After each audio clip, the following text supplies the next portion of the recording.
All right. This again, what I'm going to do here, we're going to be looking at Hornet Leader, and it's not going to be a review, and it's not going to be how to play, but rather how to get started.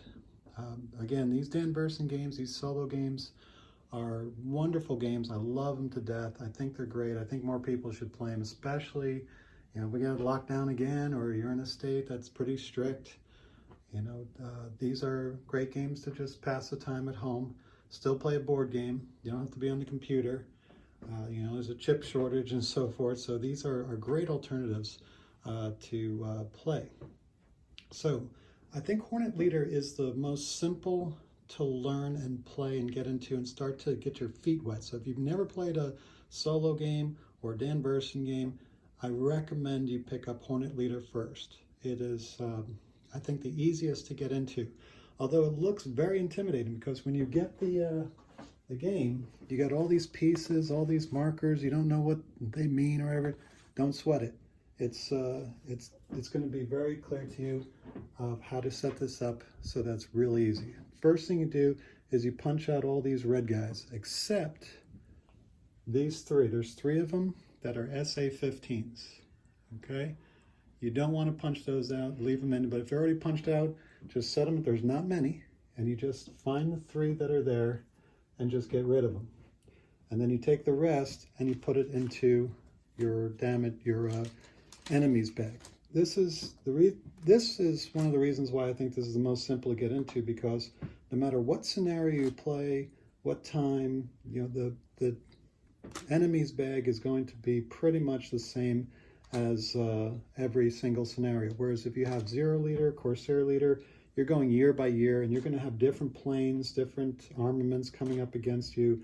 But Hornet Leader is pretty universal. You won't even see, you probably will see it in Phantom Leader. I haven't played that, but Israeli Air Force Leader, Corsair, Zero, not going to see that. It's probably going to see, you're going to see more variation in this. Now, that's good for a lot of people. They want that variety. When they play a different campaign, they want different enemies. Really adds to the replayability, but it makes it hard to learn the game itself. So I recommend that you go ahead and do that, and just make one bag and then just remove the SA-15s or not punch them. And that's it. This is your bag that you'll be drawing from in order to fight. The second step, and this is key, because it's Hornet Leader, and everybody's like, well, I can't wait to get those Hornets and F-14s and A-6s and everything. Bad mistake. What you want to do to first start out is choose to be the Marine. Now, the Marines can use the Hornets and F-14s and everything, and you play a special rule, the long carrier option. But I recommend just playing the regular old Marines with the Harriers. This simplifies the game tremendously, because, and this is something that I highly recommend that you get off of Board Game Geek. It is aircraft loadout cheat sheet. And as you can see, the Harriers, they only have some options. So now let me just reiterate, when you're learning how to play this game by using this method, what I'm talking about, don't expect to win, okay? We're just, the goal from this first game is just to learn the rules of the game. And the key is to be the Marines and use the Harriers. And then make sure you get this sheet so you know exactly what they can use. And basically they can use the short-range missiles, the AIM-9s, and then the long-range independent missiles, which are the 120s. Here are your regular bombs. Here is your missile that you fire at the ground, and then your smart bombs here. Okay, so these guys over here, smart bombs, and this missile are going to cost you SP points, so you want to hold on to some of those SP points, and I'll show you a good way to do it here in a second. And then, of course, your rockets and EMC pods. I highly recommend you just go ahead and punch out enough EMC pods for all your planes and just put them on every mission. Okay, so the Harriers are not great planes to do a lot of damage, and that shows in that you get points for taking a Harrier. The main thing about this game that you're going to be looking for is the weight points. I'm starting to learn this now.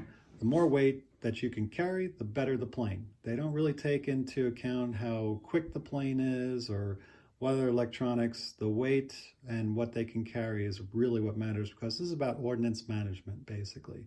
You're sending your planes in and loading them out correctly, using the ordnance at the proper time. And there's a couple things like evade, but it's not like Corsair leader or Zero leader where you're doing loop-de-loops and coming out of the sun or whatever. You are just relying on the pilots to shoot their missiles and bombs and hit their targets and then survive. The only other decision you really need to make is when to make an evasive maneuver. Another reason why the Harriers are a good choice is because you will be deciding whether or not to be at low altitude or high altitude, okay? And so you're weaving in and out if you're playing the other planes, but with a Harrier, always, always, always choose low altitude. They have a special ability called Nape of the Earth. They stay low to the ground, and if anybody shoots at them and damages them, then they just take 2 stress instead of 1, or damage. Damage means that they lose their armament and they're pretty much out of the fight. You get them out of there. But the Harriers, either you destroy them or you just stress them out. So that makes it a little bit easier it cuts down on the amount of decisions you have to make. So you don't get overwhelmed. You just concentrate on learning the rules. So you get your Harrier. So the first thing that you want to do, people take the chits and put them in a bag. I like taking all the pilot cards. I'll just do them up, and then you find out what pilots you have. So we're going to start with a short campaign, and we're going to play Iraq 1991. It's the introductory. So let's get our pilots right now. So you go to short. Okay, first guy I pick is Crispy. He'll be our newbie. And then we have 2 greens. So it will be Rudder and Turnip will be our greens. And then we have 4, that'll be Hammer, Big Time, Dino, and Kong. And then we get 1 skilled, which will be Mystic. Okay, and I'll readjust those in a second. So we've got our pilots all set up, and I'll get those guys ready. The next thing that you should understand as the Marines is that they secure areas and then move on. With the Navy, you will select these mission cards from a big deck, and you could go anywhere. You know, your missions start popping up everywhere, which means you're going to get more stress. You get less ability to carry things, whereas the Marines are just going to be in the easy one first. So you get the 5 numbers that are here and just put them in a little deck, and that's going to be your target deck, okay? So you just shuffle them up, if I could shuffle it properly, and then put it on the target deck, and you're ready to go. Okay, so you know all of them are going to be, so everybody's going to get 1 stress when they go onto one of these missions. All right, let me go ahead and set up those pilots. Okay, next step is you want to hold on to your SOs as much as possible, but you can, I just say dip into it 1 time to promote your pilots. You want to take your 2 best, you look at the ace side and see which one's going to give you the best. You want fast, high anti-air pilots. All the best ones aren't in here. I didn't pick them, but I picked these guys, and what ends up happening is that because I pick Harriers, I get 4 points for each one, which is going to be 32 points here. Plus, I get 6 points for doing it randomly. So, because I don't know who is really good and who isn't, I'm not experienced yet. So just do it randomly, and then find your 2 best pilots that are anti-air. You want them to be fast, and you want them to have at least 2 on the anti-air. And then promote them as high as you can. So for these guys, it'd be average, skilled, veteran, and then ace. So in order to get them to go ace, that's 8 promotions. In order, I really only have, with 32 points, that's 5 promotions, and then the randomness makes it 6. So we have 2 extra points, so we're going to use 4 of our 22 to do another one. and then another 6. So that's going to be 10 points. So we're going to start off with 12 SO points, but we're going to have 2 aces here in our campaign. You definitely want to have at least 1 ace, so you could do 1 each turn, but there's going to be a time when you do 2 aces. So here's what I'm going to do. I'm going to, let's see, I'm going to turn this guy into a veteran. So I'm only going to use extra ones because it's just so much. I don't want to use the extra 6 points. So I'm going to keep 18 SO points, and I've got 2 good anti-air guys. And so those are going to be my main guys that are going to shoot down other planes. Okay? And then everybody else stays the same. And that's how we're going to start the game with those pilots. All right, so the part that confused me the most, and this really helped, is the armaments. This is where people just kind of cut out and say, I'm not doing it, it's too complicated. But you can see here that the armament for the Harriers is very little, and they're very specialized. What I recommend is don't even get the smart bombs. I know it's a big deal to not get the smart bombs because they're so effective, and you'll probably lose by not using them. But just stick with the other so that you learn the rules. Like I said, we're not trying to win. We're just trying to learn the rules and get as far as we can. Okay? So on your first, since you're the Marines, you're only going to be using this area right here. The rule is that once they blow up half of them or more, they can move on. They move on to the next, and you add these cards into your target deck. And that's important because we have targets like command post, and they'll have things like fix, bonus, and all the other stats that you're going to have to play the game, which, you know, we won't get into right now. But what we're looking at right now, and you got fighter sweep, and that's when you want to send out your best fighters, you know, your best anti-air guys.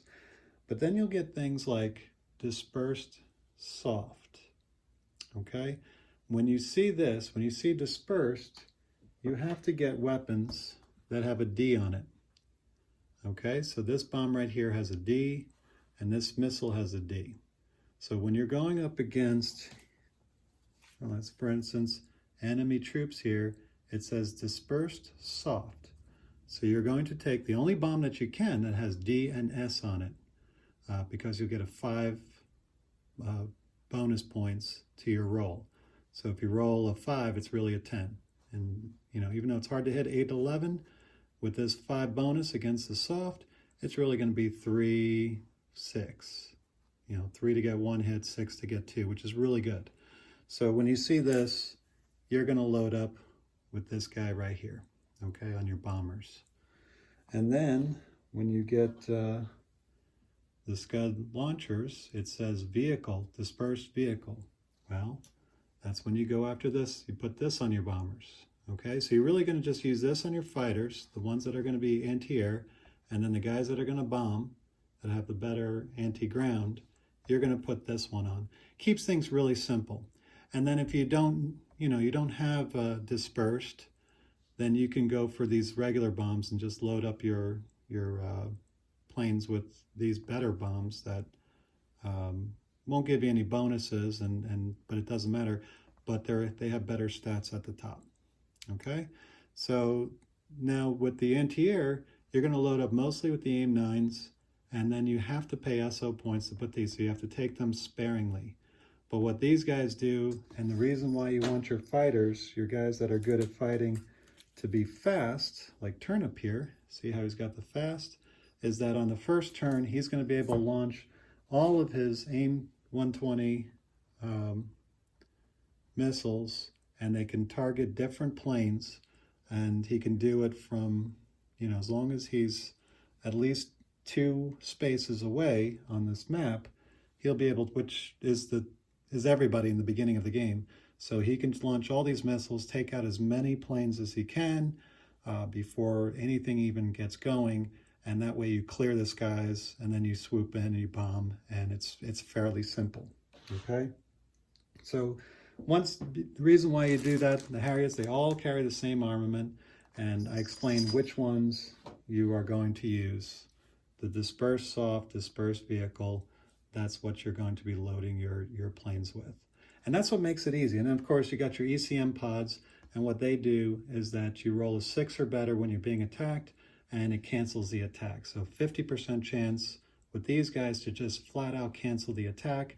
And then on top of it, if you know, when they are shooting at you, the first one's going to give you a stress, the second one that normally damages you, but because you're in Harriers and you're at a low altitude, it just gives you 2 stress, and then you get destroyed on the third. So the third number is really the only one that you're really worried with. Okay? All right, so you've got your 5 cards, 5 target cards. You shuffle them up, and that is your target deck.